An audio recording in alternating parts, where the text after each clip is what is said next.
Baik, bismillahirrahmanirrahim. Assalamualaikum warahmatullahi wabarakatuh. Perkenalkan, nama saya Anissa Fahimatul Husna, NIM 2012010022 dari kelompok 6. Di sini saya akan menjelaskan tentang pengertian dan jenis Mashadirul Ahkam atau yang dikenal dengan sumber hukum Islam. Pengertian Mashadirul Ahkam atau sumber hukum Islam menurut Kamus Besar Bahasa Indonesia, sumber merupakan asal sesuatu. Pada hakikatnya, sumber hukum merupakan tempat kita untuk menemukan atau menggali hukumnya.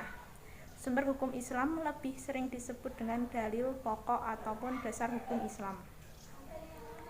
Sedangkan secara literatur klasik biasanya menggunakan kata dalih atau adilah al-syar'iyah. Mereka tidak menggunakan kata mashadir. Namun mereka beranggapan bahwa kata al-adilah sama dengan kata mashadirul ahkam. Sedangkan secara syar'i atau syariat, menurut ulama usul fikih disebut dengan kitab dalam kurung doktrin, yaitu yang berhubungan dengan mukallaf seperti perbuatan, pilihan, dan ketetapan. Berikut jenis-jenis Mashadirul Ahkam atau sumber hukum Islam. A. Al-Quran. Secara bahasa Arab, Al-Quran berasal dari kata qoro'ah yang artinya membaca. Bentuk masdarnya adalah bacaan atau apa yang tertulis. Sedangkan menurut istilah, Al-Quran merupakan kalamullah yang diturunkan kepada Nabi Muhammad melalui perantara malaikat Jibril untuk disampaikan kepada seluruh umat manusia. Berikut hukum yang terkandung dalam Al-Quran. A. Hukum iktiqodiyah, yaitu hukum yang berhubungan dengan Allah, malaikat, kitab, rasul, dan hari kiamat. B. Hukum khuluqiyah, yaitu hukum yang berhubungan dengan akhlak. C. Hukum amaliyah, yaitu hukum yang berhubungan dengan perbuatan.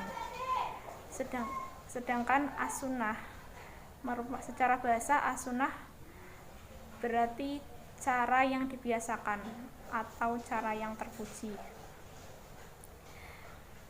Hubungan Al-Quran dan as-sunnah terdapat dalam materi sebagai berikut. A.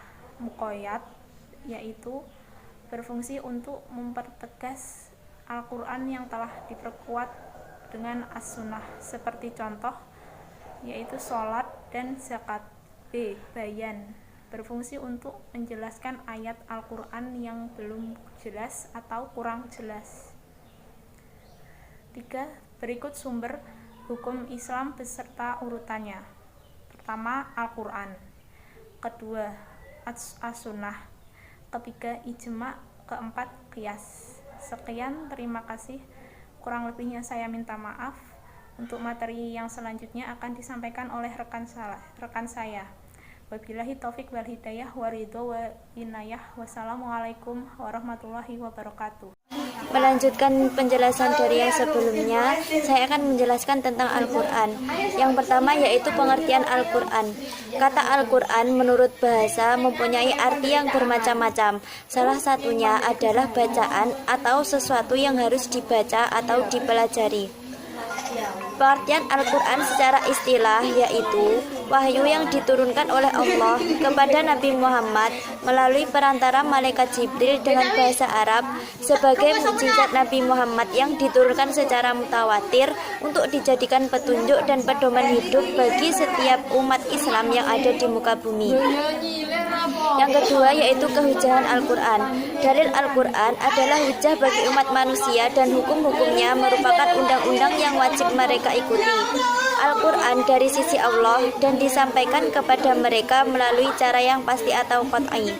Tidak ada keraguan mengenai kebenarannya. Sedangkan bukti bahwa Al-Quran itu dari sisi Allah adalah kemu'jizatannya dalam melemahkan umat manusia untuk mendatangkan semisal Al-Quran.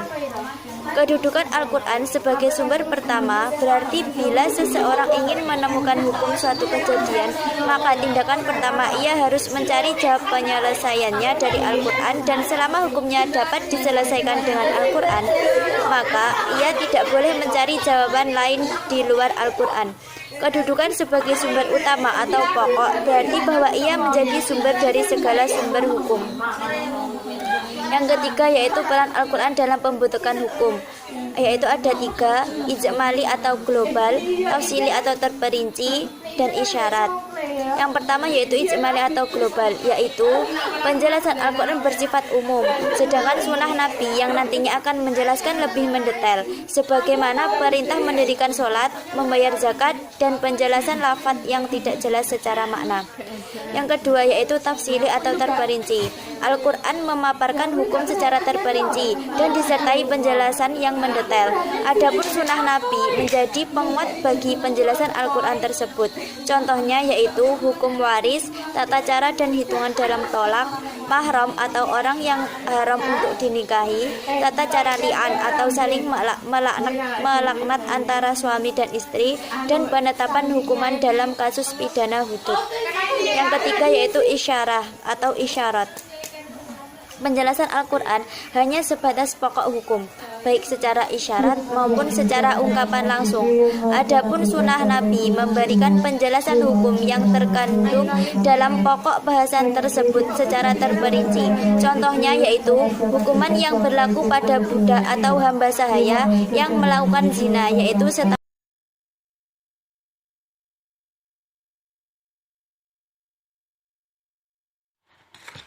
Assalamualaikum warahmatullahi wabarakatuh. Perkenalkan, nama saya Ciendesa Putri, NIM 201200003 dari kelompok 5. Al-Hadis. Pengertian Al-Hadis secara etimologi, Al-Hadis berarti baru, yaitu lawan dari kata qadim, yaitu lama. Secara terminologi, Al-Hadis berarti segala sesuatu yang disandarkan kepada Nabi Shallallahu Alaihi Wasallam, baik perkataan maupun perbuatan. Menurut muhaddisin, Al-Hadis yaitu perkataan, perbuatan, dan persetujuan serta sifat yang disandarkan kepada Nabi Shallallahu Alaihi Wasallam. Yang kedua, kehujahan Al-Hadis. Hadis yang wajib dijadikan hujah atau dasar hukum sesuai dengan ijma ulama, baik ulama hadis, ulama usul maupun ulama fikih. Tidak semua hadis dapat dijadikan hujah, namun hadis yang dilihat dari segi kualitasnya, seperti hadis sahih, hadis hasan, dan hadis dhaif. Yang pertama mengenai hadis sahih, pengertiannya yaitu hadis yang bersambung sanadnya dan perawinya adil dan tidak dhabit. Macam-macam hadis sahih yaitu sahih li dzatihi dan sahih li ghairihi. Yang kedua hadis hasan, pengertiannya yaitu khabar ahad yang dinukil oleh orang-orang yang adil. Macam-macam hadis hasan yaitu hadis hasan li ghairihi dan hadis hasan li dzatihi. Yang ketiga hadis dhaif dibagi menjadi 3. Yang pertama dhaif dari segi kecatatan. Macam-macamnya yaitu maudlu, matruk, mungkar, dan ma'ruf. Yang kedua dhaif dari segi gugurnya yaitu mu'allaq, mursal, mudalas, munqati, dan mu'dal. Yang ketiga dhaif dari segi sifat matanya yaitu mauquf dan hadis maqlu. Kehujahan hadis dhaif dalam Al-Quran yaitu seperti dalam Quran surat An-Nisa ayat 136 yang berarti, wahai orang-orang yang beriman, tetaplah beriman kepada Allah dan Rasul-Nya dan kepada kitab atau Al-Quran yang diturunkan kepada Rasul-Nya serta kitab yang diturunkan sebelumnya. Barang siapa ingkar kepada Allah, malaikat-malaikatnya, kitab-kitabnya, Rasul-Rasulnya, dan hari kemudian, maka sungguh orang itu telah tersesat jauh. Yang ketiga yaitu peran hadis terhadap Al-Quran dalam pembentukan hukum. Yang pertama, hadis menjadi sandaran setelah Al-Quran. Yang kedua, menjelaskan hukum-hukum dalam Al-Quran. Yang ketiga, sebagai sumber hukum Islam. Yang keempat, menjelaskan maksud firman-firman Allah. Yang kelima, menjadi penjelas dan penguat dalam Al-Quran. Yang keenam, menetapkan hukum baru yang telah ditetapkan oleh Al-Quran. Demikian dari saya. Wassalamualaikum warahmatullahi wabarakatuh.